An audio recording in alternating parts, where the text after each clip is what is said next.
Good morning, my beautiful people.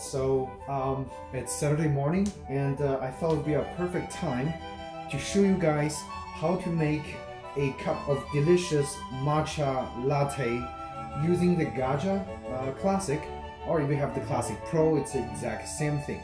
Okay, very easy to do, and the only feature you need to use on the Gaggia is actually the steaming feature, because we're going to be trying to make the foaming using the steamer. Okay, rest of the process very straightforward, so I'll keep it short. So all you need is some really good quality matchas. I got this Sencha organic matcha from Costco. Excellent quality matcha. It's like freshest matcha you can get, at least in the United States, for very reasonable price. This whole pack of 12 ounce of matcha is only $20. Okay, super affordable, organic, USDA certified, I'm pretty sure, yes, and your favorite kind of milk. So I use lactate because I like that sweetness of the taste of the lactate. It's a whole milk. You can use 2% or even skim milk. It shouldn't make much of a difference, okay? But I personally like this because of the taste. You need some sort of small spoon to get the matcha powder, break down the matcha powders once you put it in there. And you need a measuring cup because we're gonna be starting right now. So first step, I'm using a 1 teaspoon measuring cup, and all we have to do, look at the matcha. So this is just the powder.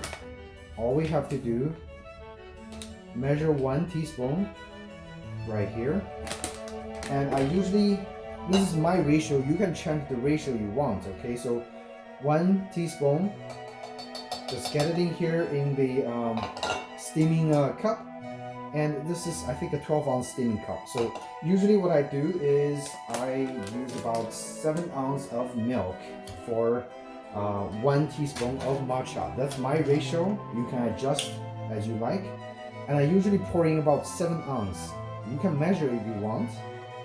However, I kind of know because there's a indentation over here, so I usually just stop there with the milk. You can see it's in there. I'm gonna put the milk and matcha away. By the way, store your matcha in the fridge for best freshness. And as you can see, the steaming feature is ready. So while it's ready, we're gonna use the spoon and just try to break down all the matcha powders. It's kind of hard to break down, so if you have other tools that you think might help better to break down the matcha powder, feel free to use that. So what I do is I actually just push those big chunks onto the wall and smash them, while at the same time rotating the spoon. Try to get more pieces onto the wall and break them down. Sorry, my camera angle is kind of fixed because I want to show you guys my general process. But this step, if you have better way of breaking down the matcha powder, feel free. And I know when you drink matcha tea, they have those bamboo little brush. That might work well here. I don't have that bamboo brush, so I can't really show you guys how it's done. But let me see if I can get closer. Oops. There we go. So it's kind of all broken down now. As you can see, it's kind of uniformly even, kind of a greenish color. And this is when you're gonna use the steamer and try to get that volume, try to get that air into the milk and get it all puffed up, and you have a nice cup of matcha tea. You might have noticed one thing I omitted is any kind of sweetener or sugar, because I'm on keto and I usually don't use, I don't drink or eat sweet stuff. I did not use any sugar at all. However, if you love sugar, if you like sweetness, use any kind of sweetener you like, okay? There's nothing wrong against it.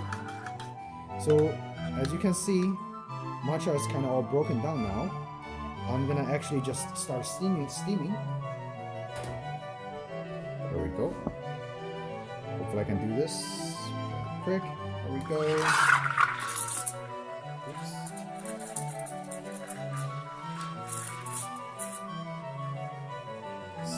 Too powerful. Okay. All right. As you go, you'll see the volume of the matcha actually rises up. And that's when the air bubble gets introduced in a matcha latte.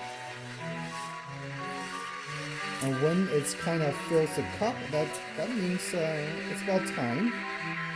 And also, I'm using my hand to feel the temperature, so that's how I usually make my latte. Just to a point that it's kind of hot to the touch, to the finger. And I'm gonna turn it off. And you have a nice cup of matcha latte.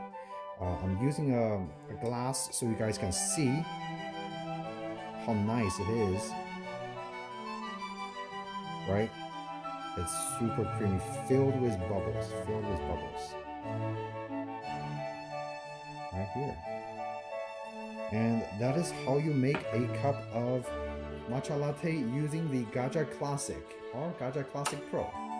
If you guys have any questions, feel free to ask me in the comment section down below. Otherwise, I'm gonna go enjoy my matcha and hope you guys have a great weekend as well. Take care.